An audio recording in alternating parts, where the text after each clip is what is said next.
This episode of the podcast is brought to you by Pokerbet, a premium sports betting and poker betting platform. Make sure to sign up today and stand a chance to win a PlayStation 5 at the end of the month. If you sign up today, deposit any amount and you can stand a chance to win. Best of luck. Enjoy. What's up, guys? Cameron, MSP, Saaiman here, and thank you so much for tuning back in with the Q&A. Just before we start, I want to just let you guys know I have not watched the fight at all. So all the questions I'm answering is something to do regarding the fight, but do not judge me. I'm going to only say what I thought in the fight itself and after the fight, but I have not rewatched it. So we'll keep that for the first episode when we're back from holiday. Then we'll chat about the fight once I've watched it. But yeah, thank you guys so much for the support. I really appreciate it. Let's get into it. How does it feel to have reinvented MMA into a ball sport? Yeah, reinvent MMA into a ball sport. Yeah, I take a lot of pride in that. I should have actually kicked my previous opponent much more in the nuts. So I think he deserved it the most. Oh, is it 2 groin strikes for every pound missed? 1 groin strike for every round. So I owe him 4 at least. What is your biggest lesson in your last fight and how does that make you feel currently? Biggest lesson in the fight obviously was, coming off a loss. It is really hard, especially I'm forcing myself not to watch the fight, not to think about it too much. I want to focus on my recovery, focus on my health, focus on just getting back to where I was, and we'll focus on all the work after that. The biggest lesson was that one win is not gonna make me, so one loss is not gonna break me, and we'll come back. What's a memory outside of fighting from this trip that you will carry with you for the rest of your life? So one of the core memories from this trip, we've talked about it in the previous fights, was like after our fights in December, just sitting on like suitcases, getting to enjoy a beer and still watching the main event after my fight and Dricus's fight. This time, a core memory I'll never forget is Henny coach and myself at K1, the indoor go-karting arena, and we were super competitive. We were actually racing with a few other people as well, but we just wanted to absolutely smash each other. So that's definitely something I'm going to try and remember forever. Coach absolutely kicked our asses. What's your favorite Greta song? Favorite Greta Van Fleet song it was actually introduced to me by a very special person. It's Age of Man, but I walk out to the Safari song because that just gets me excited.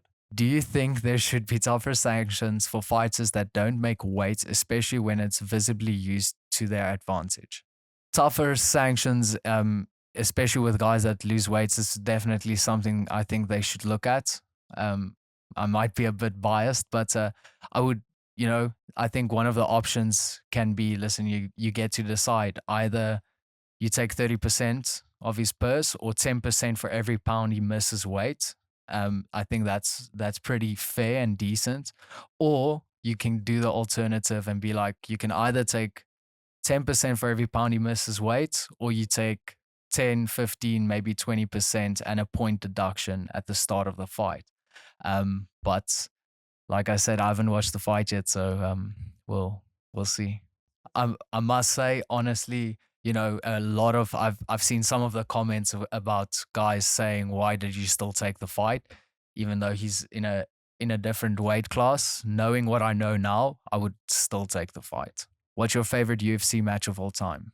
Favorite UFC fight of all time? I must say, the first one that comes to mind, Max Holloway, Calvin Kattar, just because I'm such a massive Max Holloway fan. But if I have to really think about it, John Jones versus Alexander Gustafsson, a classic. Robbie Lawler and Rory McDonald, also a classic. I think those are my top 3. What advice do you have for amateur fighters in South Africa? My best advice for amateur MMA athletes, especially in South Africa, is making sure that you are with a team that know what they're doing. There's a lot of camps, a lot of gyms that preach and would sell you a membership, but they don't really care about your career. So if you're serious about going into MMA, make sure that you are with a coach and a team that look after you, and or just in short, join CIT. Will look after you. Not sure if you have already answered this, but what do you think the weight disparity was between you and Rodriguez? Very interesting question. I think come fight night, I think the weight disparity was quite a lot. Yeah, he felt quite heavy. I don't know if it's his superior technique, but he was quite heavy. Um, but I think you should ask Christian Rodriguez what he weighed the night of the fight. I was between 68 and 69 kilos. Did you take your own coffee with this time? I did not take my own coffee with this time, but a massive shout out to John and Madden. We in the episode with Mark Hume, we were still debating who the barista was or what his name was. We knew it was something we were like Bob Madden, it's John Madden, and he is at the Coffee Bean and Tea Leaf at the Palms, and he's such a nice guy, so funny. Um, Weird, but we had such an amazing time, and he was a great barista. So yeah, our coffee needs were sorted. How early do you arrive to the location of a fight before competition? Usually we go 2 to 3 weeks before fight dates. We travel to the location. Every time it was Vegas, so we had to go far in advance, not only for the time zones. We want to go a day early for every time zone, but also we have a lot of things to think about: the water cuts, the just the dieting, stuff like that. So that's something you keep in consideration. That's also the hard thing about, after weigh-ins, getting to decide, are you still going to take the fight? We've been here for 2 weeks. Before the 2 weeks, we were in an 8 to 10 week training camp. How wouldn't you take the fight? We've done all that work, so you might as well. How far do you hit your 9 iron in meters? So how far I hit my 9 iron in meters. So my favorite club in the bag is an 8 iron, and I hit that. I chunk that anywhere from 99 meters to flush at 160. If I'm flushing it, I think a 9 iron would go about 150. When are you coming to play some golf in Stallies or Cape Town? I am planning on visiting Cape Town hopefully in November for a short trip, and I'll definitely be playing a round of golf. Is there a possibility of you moving up to featherweight in the future? Definitely. So there is a massive chance of moving up to featherweight. Not right now. We continue to make weight very well at bantamweight. I've seen some of the comments saying I should cut down to 125. I think if people realize what I walk around at, I think they would understand that that would be impossible. And but featherweight is something that will happen in the coming years. Luckily, we still have a few years in the sport, so it will only happen later. Keen to hear you reflect on your last fight. How was it for you in there? How was it leading up to and after? How do you think your first loss on record has affected you? We support you, Boykie. Jy maak ons trots. Yeah, the camp went perfectly. Everything in the camp, in the build up, the dieting, the training, the hit the peak sessions, everything went according to plan. Weight cut was one of the easiest ones we've had, and in the build up, just everything went the way it should. And yeah, at the end of the day, you have 15 minutes. Like I said, I have not watched the fight yet, but you have 15 minutes to make all that work count. And yeah, unfortunately, we fell short. Hoekom lyk jou gesig so snaaks? Hoekom lyk jou gesig so snaaks? That is the great Michiel Opperman that left that comment. And I must say, I actually saw on a memory, I have a photo with Edson Barbosa.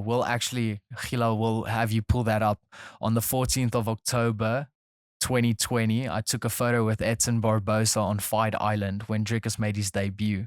On 14 October 2023, we took a photo once again. Obviously, Edson Barbosa had an amazing fight, but in that photo, you can see my face has changed quite a lot. And luckily, I have a girlfriend that likes the ugly face as it is.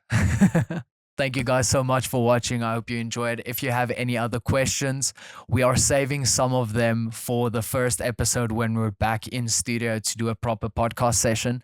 We'll chat about all the other stuff as well. And I'm just going to take some time, take a break, watch the fight, probably kick myself a few times. And yeah, then we'll be back in training. I cannot wait.